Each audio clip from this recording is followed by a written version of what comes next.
Bom, pessoal, tudo bem?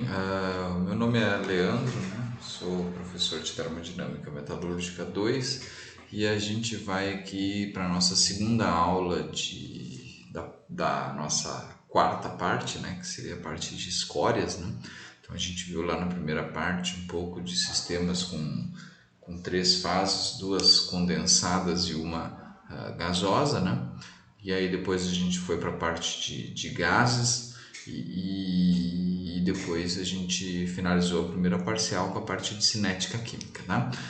Agora em termodinâmica 2, já na segunda parte, segunda parcial, a gente começa com a parte de escórias. E a gente tem três aulas baseadas em escórias, né? E a gente está aqui na nossa segunda aula que se baseia nas estruturas das escórias. Então, aula passada a gente se preocupou em definir uma escória, o que é uma escória e dizer, falar um pouquinho sobre as funções da escória, né? E aí, na aula de hoje, especificamente, a gente vai falar um pouquinho da estrutura das escórias, tá? Então, para a gente pensar, a gente pode dizer, na aula passada eu falei da composição da escória, eu falei que as escórias eventualmente tem um pouquinho tem óxidos, né? Tem um pouco de sulfetos e também tem um pouco de halogenetos. Mas a gente pode dizer que a escória é praticamente uma fase feita principalmente por óxidos, né? Então a gente vai estudar inicialmente a estrutura dos óxidos puros. Então, admitindo que a nossa escória é uma fase de óxidos, né, a gente tem que estudar um pouco como que é a estrutura dos óxidos, tá? Então, a gente vai entender primeiro, né, que se é um óxido, normalmente um óxido ele tem essa cara aqui, tá? É um MeXOY, tá? E esses valores de x e y eles vão variar de acordo com com a valência, tá? Então a gente pode pegar, por exemplo, vamos pegar o exemplo do sódio, que ela tem valência mais um, né? Então o sódio tem valência mais um. Então o óxido vai ser o quê? Na2O. Por quê? Porque o íon oxigênio tem valência 2 menos, tá? Agora, se a gente pegar o exemplo do magnésio, que tem valência mais 2, o óxido de magnésio vai ser MgO.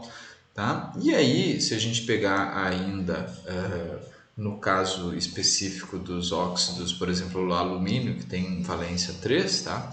A gente tem o alumina, que é a valência 3, então vai ser Al2O3. Por quê? Porque o alumínio, ó, o Mg, tem valência 2+, o alumínio, ele tem valência 3+, e a gente tem ainda óxidos do tipo o MnO2,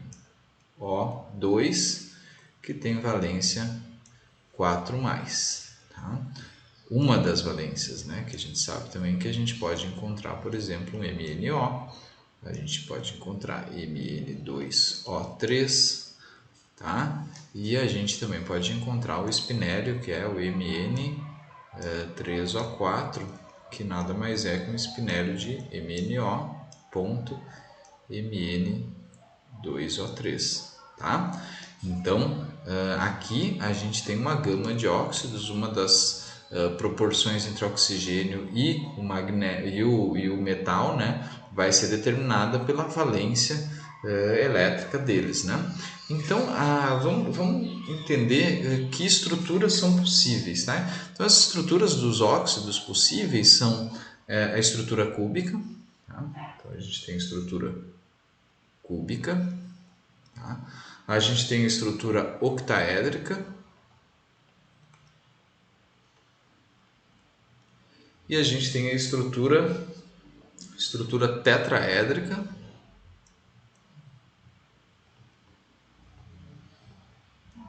e a gente também vai ter a estrutura triangular, tá?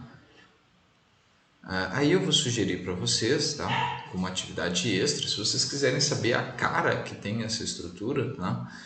Bom, cúbica é um quadrado, octaédrica é uma pirâmide dos dois, com duas faces, parecida com essa aqui, ó. Então, e a tetraédrica é uma pirâmide dessas aqui, tá? Um tetraedro, tem 4 lados, tá?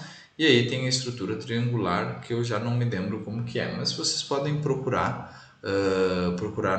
na internet, ali no próprio Wikipedia, vai te dar uma ideia do que é uma estrutura, tá? Então, os óxidos eles podem ter essas 4 estruturas diferentes, tá?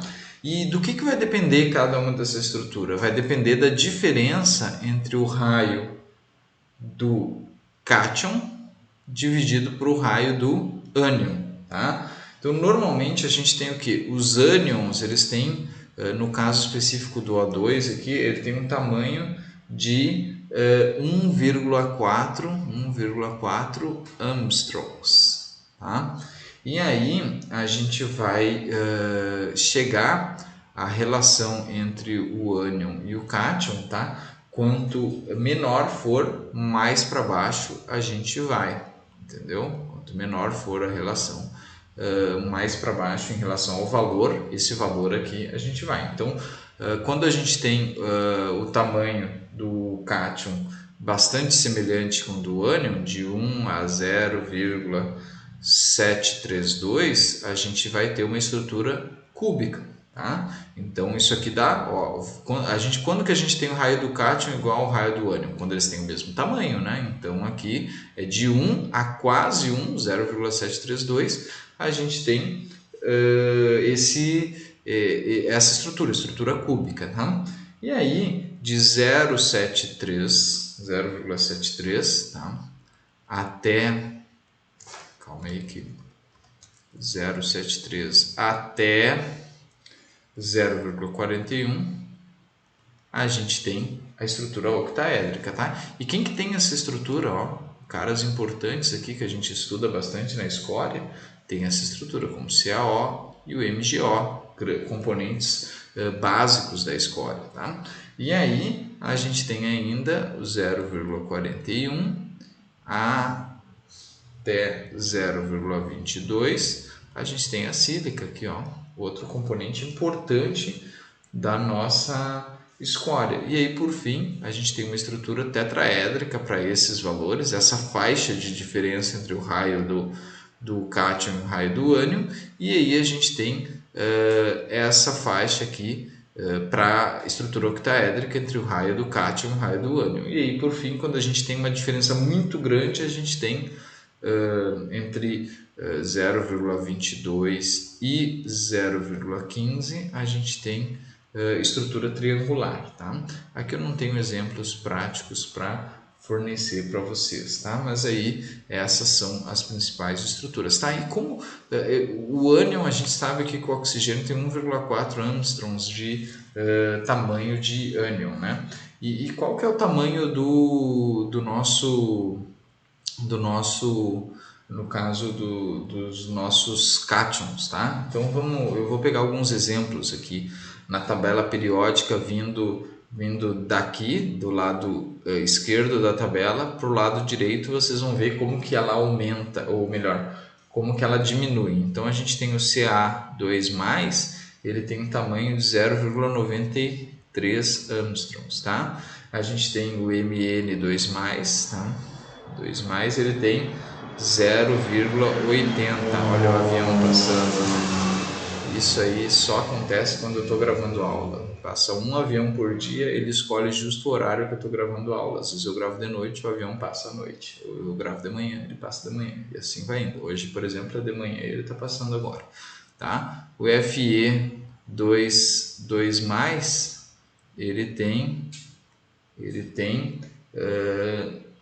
um raio de 0,75 Armstrongs. E assim vai indo até os Si4+, ele tem ali 0,41, tá? Então ele vai baixando conforme a gente vai percorrendo esse caminho na tabela periódica. Se vocês forem olhar esses caras aqui, esse cara é mais para a esquerda, o Ca mais para a esquerda, o Mn já é no centro ali, tendendo mais para a direita, junto com o ferro, e o silício acaba indo bem para a direita, tá? Então vocês podem ver aqui que o raio do ânion é maior que o do cátion, e a gente vê aqui que tem uma relação semelhante a essas que eu falei para vocês aqui, tá? Então, isso aqui vai determinar a estrutura cristalina, tá, dos nossos óxidos puros, entendeu? E aí, um componente sempre muito importante para nossa, que a gente vale a pena estudar ele separadamente, é a sílica, porque a sílica, boa parte da nossa escória, e todas as escórias que vocês vão estudar, elas vão possuir sílica. Por quê? Primeiro, que a sílica sempre tem uma proporção, e o avião passa de novo, gente, sempre tem uma proporção de sílica e CaO, tá? E Cal, né? Cálcia, no caso, né? O Cal seria quando a gente obtém naturalmente, né? Então, sempre tem uma proporção entre sílica e cálcia. É interessante pelo seguinte fato, pela viscosidade. Se eu tiver só sílica, eu vou ter uma escória muito viscosa e de alto ponto de fusão. Se eu tiver só cálcia, também vou ter uma escória muito viscosa. Então, quando eu não tenho sílica lá do mineral de gangue, eu acabo adicionando sílica. E a mesma coisa acontece com CaO. Quando eu não tenho CaO, eu adiciono CaO. Vocês vão ver lá em metalurgia dos não ferrosos que um dos fundentes é sempre o CaO. Mas aí a sílica vem sempre como o mineral de ganga. Então, assim, se a sílica não entra na ganga, ela é adicionada por querer para baixar a viscosidade da escória. Então é importante a gente estudar a sílica porque ela é sempre um dos principais, se não o principal componente das escórias, tá? Então a gente vai estudar um pouco da estrutura da sílica, tá? Aqui eu separei umas figuras para falar como que vai ser a estrutura da nossa escória, tá?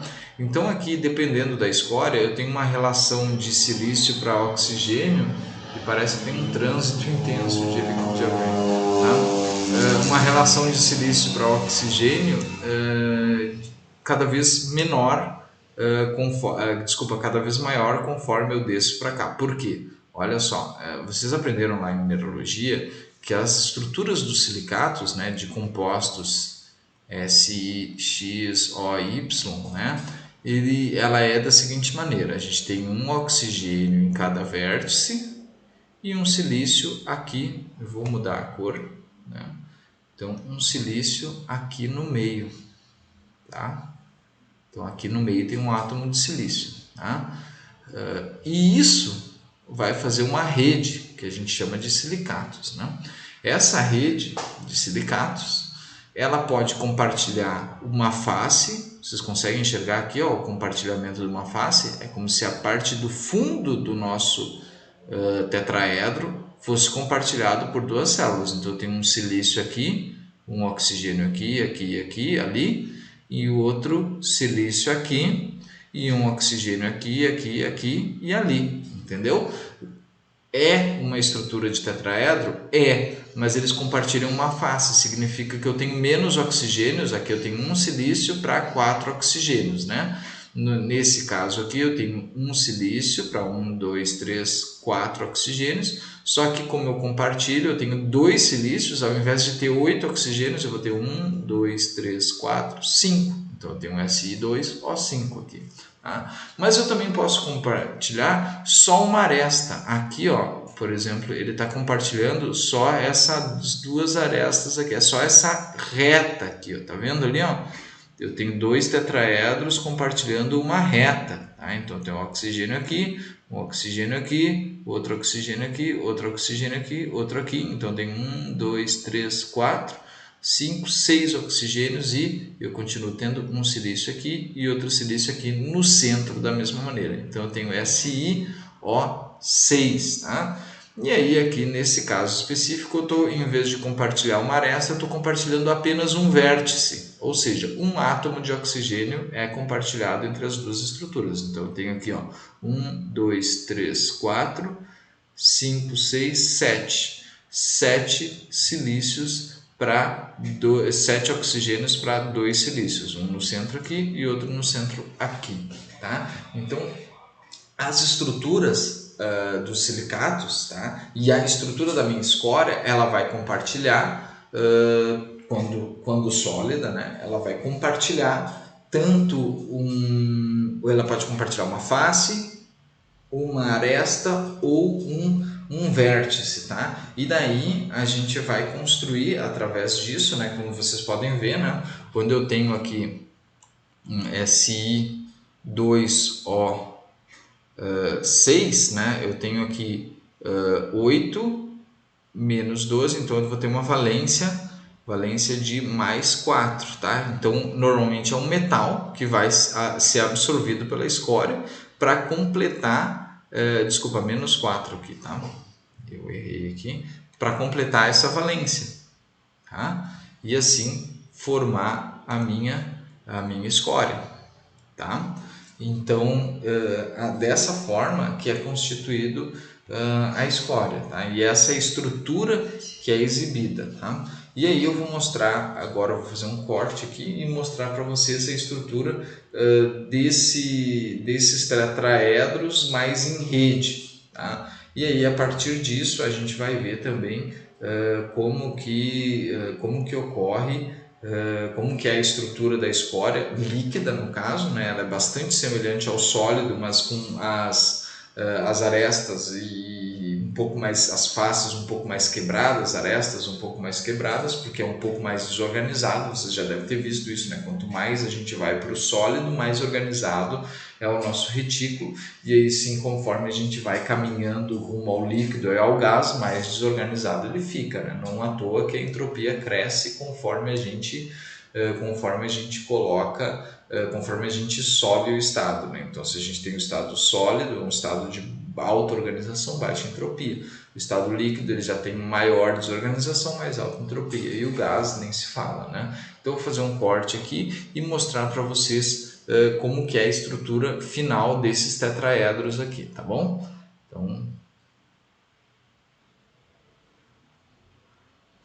Então agora aqui eu fiz um corte, né? Eu mantive aqui a estrutura, né, dos silicatos, né? E agora eu quero que vocês olhem aqui para a sílica sólida, né? Ela tem uma organização aqui, uma estrutura semelhante a essa aqui, né? Onde a gente tem dois tetraedros compartilhando um átomo específico, né? Um vértice.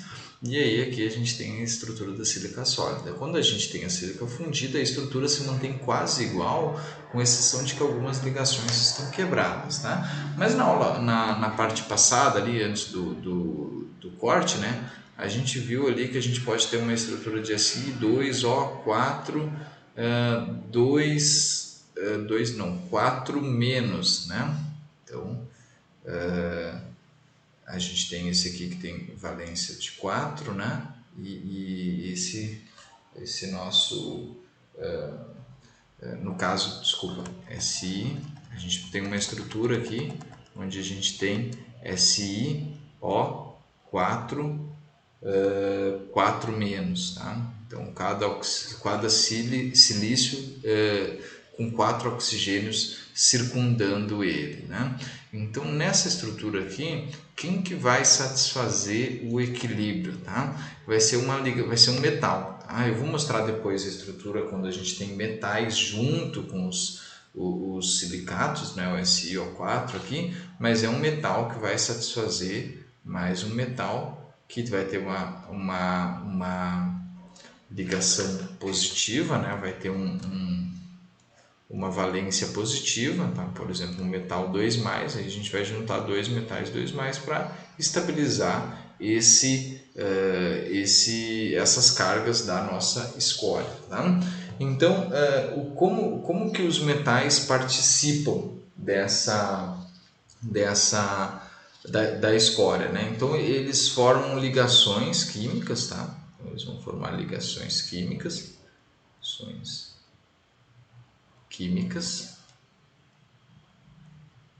e as ligações químicas vão ficar entre iônicas e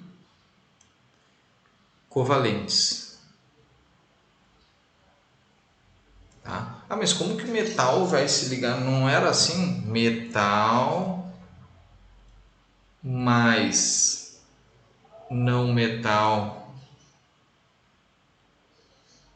igual a ligação iônica? Pois bem, vocês viram isso lá em Ciência dos Materiais ou Metalurgia Física, que não existe uma ligação puramente iônica, assim como não existe uma ligação puramente covalente. Então, conforme a gente vai, a gente tem a tabela periódica, né? Então, vou desenhar uma tabela periódica aqui. Então, a gente tem a tabela periódica aqui. Tá? Conforme a gente vai, a gente tem os metais aqui, né? Tá? Conforme a gente vai para cá na tabela, a gente aumenta a covalência. Então, esse cara aqui, ó, tipo um Na2O, ele é bastante iônico, tá? Já um MnO, ele já é ele é menos iônico e mais covalente. Ele é bastante covalente, tá? E o que isso vai dizer? O que isso significa? Significa o quê?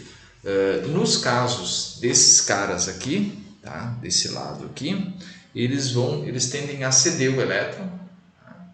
E aí eles se comportam através da atração eletrostática. Então a gente vai ter um cara que levou todos os elétrons, tá? Esse aqui 4 mais, e a gente vai ter 4 mais 4 Na mais. E aí a atração vai ser daquele tipo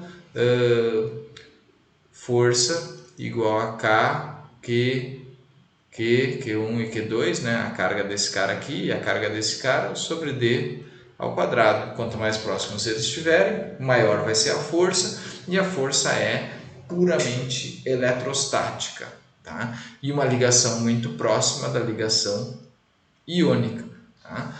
Já no caso dos óxidos covalentes, tá? mais tendendo, ligações mais tendendo ao covalente, a gente, ao invés de ter a cedência de elétrons daqui para lá, o que vai acontecer? Vai acontecer um compartilhamento de elétrons entre si, formando uma ligação mais tendendo para o covalente, tá? A partir do compartilhamento de elétrons, tá bom? Então, nisso a gente tem uma série de óxidos que a gente pode dividir em 3 grupos principais, tá? Então a gente tem os óxidos, que eles são quebradores de retículo, eles facilitam a formação dos retículos de sílica aqui, tá? Como mostrado aqui. Então a gente tem os quebradores, eles facilitam, não, eles dificultam, eles quebram retículos, né? Quebradores de retículo. Quem são esses óxidos, tá? Os óxidos quebradores de retículo são Na2O, tá? O BaO, o SRO, aqui saiu esse SRO, e o CaO, né, o principal exemplar deles, e o MnO. Tá? Esses são os óxidos quebradores de retículo. E a gente tem os óxidos, vamos chegar aqui, os óxidos anfóteros.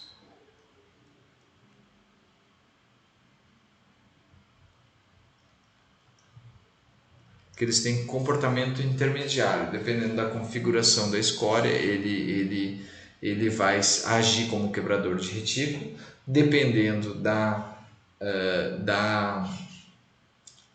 composição da escória, ele vai ser considerado um formador de retículo. Então, vamos aos óxidos anfóteros. A gente tem então aqui o FeO, tá?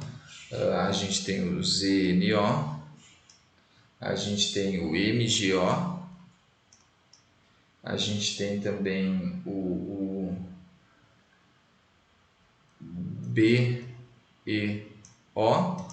e a gente tem, calma aí que eu acabei riscando aqui, tá? A gente tem também, além do BeO, o Cr2O3 e o Fe2O3, e o maior exemplo de óxido anfótero, porque está sempre presente nos minerais de gangue, o L2O3. Tá? E aí, para finalizar, a gente tem ainda os formadores de retículo. Formadores de reticulado, tá? Então a gente tem os formadores de reticulado, que são TiO2, SiO2 e o P2O5, tá? Mas muita atenção para esses exemplares aqui, porque eles estão sempre nos minerais de ganga, tá? Então, eles estão sempre presentes na nossa escória. E aí, com frequência, quando vocês se depararem com algumas questões da vida de vocês, vocês vão ver então o CaO como principal óxido básico, tá? E o SiO2 como principal óxido ácido, tá? Então, óxidos ácidos, eles são formadores de retículo. Óxidos básicos são quebradores de retículo, tá? Mas o que isso significa, professor? O que tu quer dizer com formadores de retículo e quebradores de retículo? Tá? Eu vou mostrar, vou fazer um corte aqui e eu vou mostrar para vocês quem é quem aqui e por que eu chamo ele de formador de retículo. Então, o que acontece em uma escória, né? A gente tem aqui os óxidos quebradores de retículo, eles têm uma ligação, se vocês forem notar, eles vão mais para o lado esquerdo da tabela periódica, né? Então, eles têm uma ligação mais tendendo para ligações iônicas. Então, quando eles são colocados no meio da escória, eles são quebrados na forma de Ca2 mais e O2 menos. E olha aqui, a gente tem a sílica, um reticulado de sílica, né? Então, e quando ele é adicionado, ele acaba quebrando esse reticulado, formando um retículo, uma quebra, né, no próprio retículo, na cadeia de sílicas ligadas ao oxigênio, como no exemplo aqui, tá? Se a gente tiver numa situação onde eu já tenho uma base alcalina, né, a gente vai ter mais quebra, formação dessa quebra de retículo, tá? Então, esse aqui é a explicação do porquê que a gente chama ele de quebrador de retículo ou formador de retículo, entendeu? A sílica tende, quando a gente adiciona sílica, a gente acaba formando, facilitando sílica e os formadores de retículo, né, óxidos ácidos, a gente acaba facilitando a formação de retículos cristalinos. A partir do momento que a gente adiciona alcalinos, tá, bases, né, a gente acaba quebrando os retículos cristalinos de sílica, tá bom? Então, agora eu vou fazer um corte final e aí a gente vai fazer um encerramento da nossa... Deixa eu ver se eu apertar delete aqui, se eu consigo...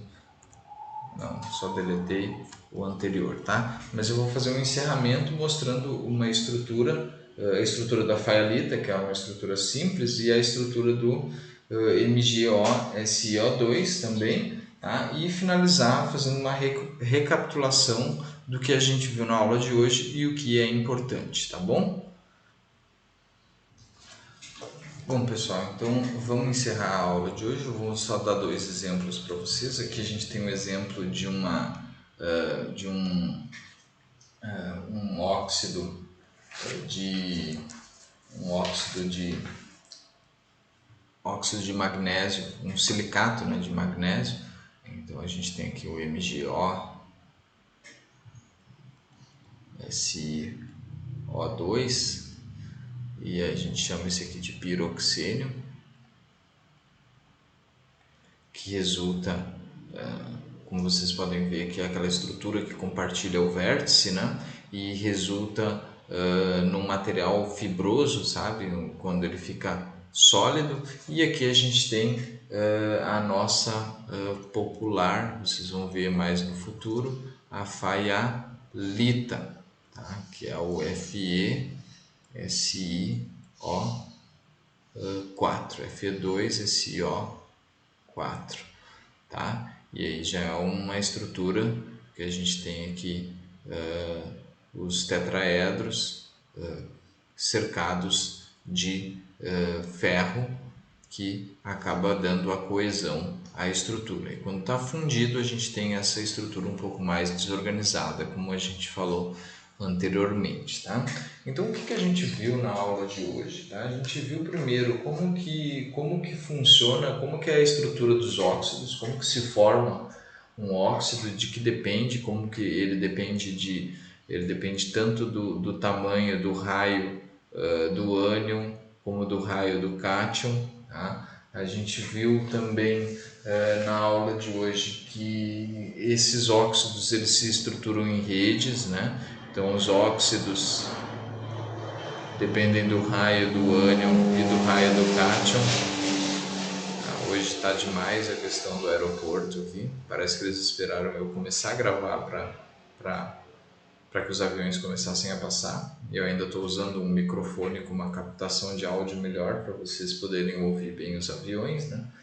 E aí depois a gente viu como que é a estrutura desses óxidos também. A gente acabou vendo que eles se estruturam, especialmente os silicatos, eles formam tetraedros. Esses tetraedros eles se comunicam entre si, tá? Normalmente compartilhando faces, vértices ou arestas, tá?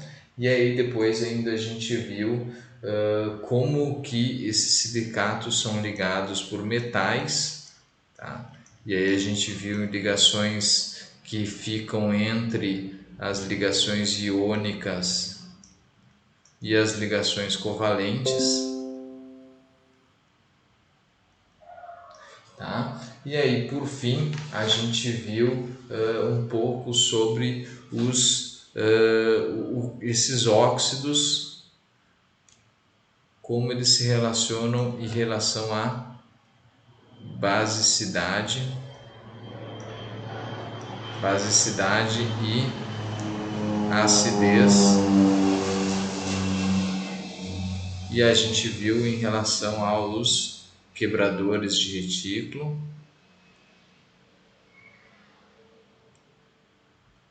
e os formadores de retículo, tá? E aí, por fim, a gente também viu os óxidos anfóteros, né?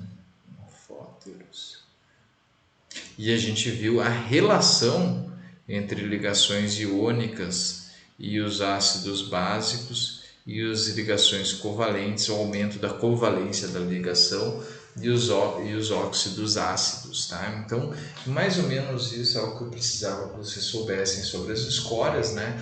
E a formação dos óxidos, da estrutura cristalina dos óxidos depende do raio atômico, do raio do ânion em relação ao raio do cátion. Isso vai determinar que estrutura ele vai adotar, se vai ser um tetraedro, se vai ser um octaedro ou se vai ser uma pirâmide, tá?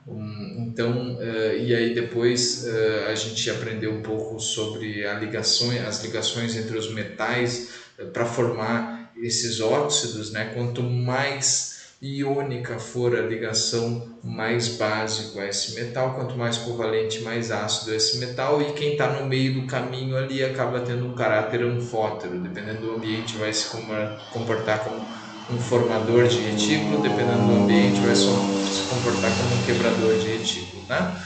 Então na aula de hoje era isso que eu queria passar para vocês.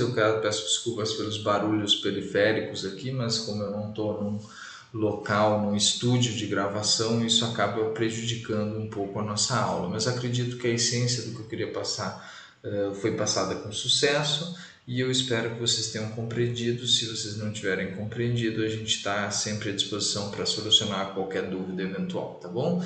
Então agradeço a todos pela atenção e tchau, tchau.